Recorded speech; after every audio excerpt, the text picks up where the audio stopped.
Meet the poor cat, his fur tattered and dreams big. Inside the school, laughter echoes. The other cats just don't understand. But our hero doesn't give up.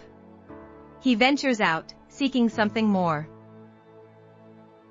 He finds a mysterious building filled with the sweetest fruits. With hard work, he transforms those fruits into delicious treats. Soon, the cat's treats become the talk of the town. No more ridicule, this cat is now a star. He learns that success is not just about wealth, but friends and happiness. The once ridiculed cat teaches others that kindness is key. And so, our journey ends, reminding everyone that you can rise above.